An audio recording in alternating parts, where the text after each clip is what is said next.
In a quiet chamber above Istanbul, centuries before telescopes scanned the heavens, an Ottoman astronomer named Taqi al-Din adjusted his astrolabe.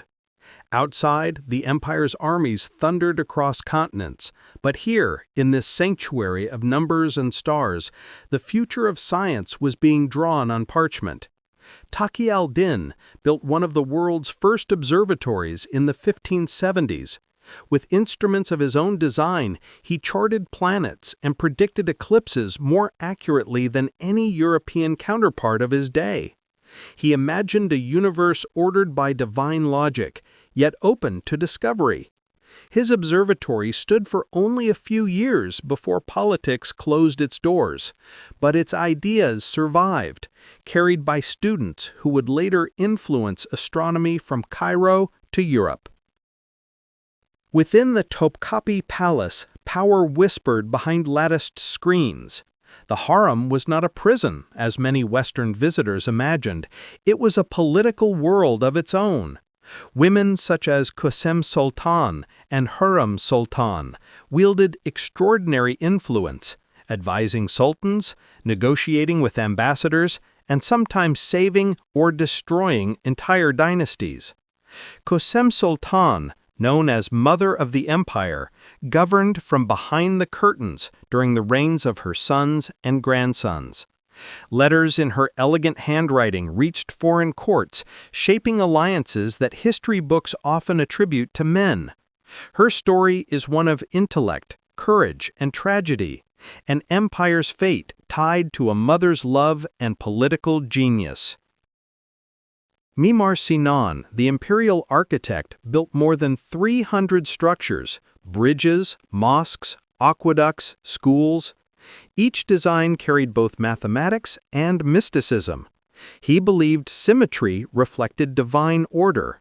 Light represented truth.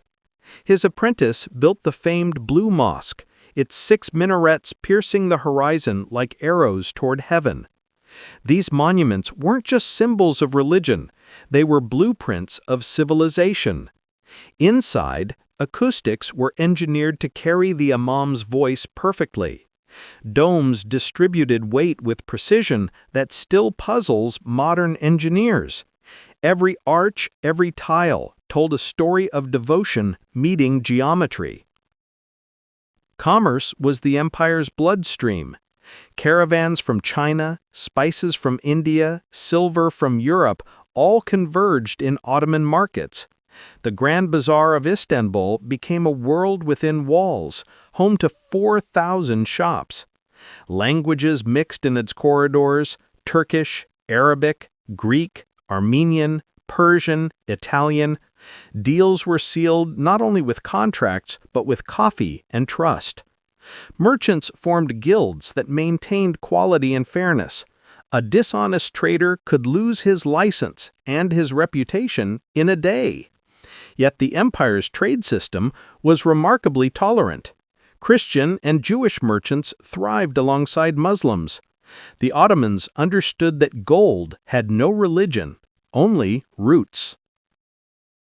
Among the unsung heroes was Piri Reis, a sailor, geographer, and secret keeper.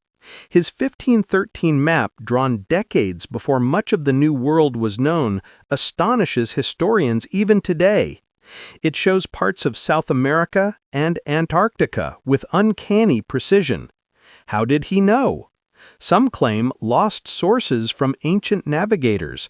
Others whisper of captured Portuguese charts.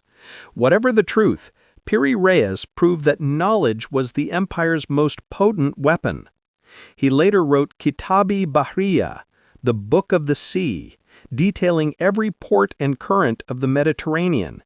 It was both manual and masterpiece, blending artistry with accuracy. While sultans and viziras shaped history, millions of ordinary people gave the empire its soul. In the early dawn, call to prayer mingled with the cry of market sellers. Children recited verses in madrasas. Women gathered at fountains, exchanging stories. Weddings lasted 3 days, with music echoing from courtyards. Even grief had ritual. Neighbors brought food, songs of patience were sung, and life continued in the rhythm of faith. Poetry wasn't confined to the elite. Even illiterate villagers knew lines of Rumi or Yunus Emre by heart. Words, they believed, were prayers wearing the robe of beauty.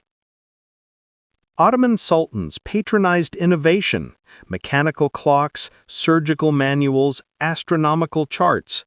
In 1551, surgeon Şerafeddin Sabunkolu published illustrated texts describing operations centuries before modern Europe adopted anesthesia. Engineers built elaborate fountains and water systems. Chemists experimented with gunpowder formulas that fueled empire and art alike. In the 18th century, Ibrahim Muteferrika introduced the printing press to Ottoman lands, spreading books faster than ever before. Knowledge became a new kind of conquest. Legends speak of hidden treasures buried beneath Istanbul's old walls: gold sealed in jars, maps in coded calligraphy. While many remain myths, recent excavations reveal coins, weapons, and ceramics that rewrite our understanding of Ottoman daily life. The empire still speaks through the ground it once ruled. Modern historians uncover not only relics, but relationships between East and West, between conqueror and conquered, between tradition and change. Every discovery adds another verse to the song of the Ottomans. Today, the call to prayer still rises over Istanbul. Children still play under domes built by Sinan. The food, the language, the manners carry traces of 6 centuries of empire. The Ottoman story is not a tale of simple rise and fall. It is a cycle of creation, transformation, and endurance. From a small frontier principality to one of the greatest empires in human history, the Ottomans proved that power, when joined with culture and faith, can shape the world long after its banners have fallen. Empires end, but legacies, they live in the hearts, the art, and the echoes of their people.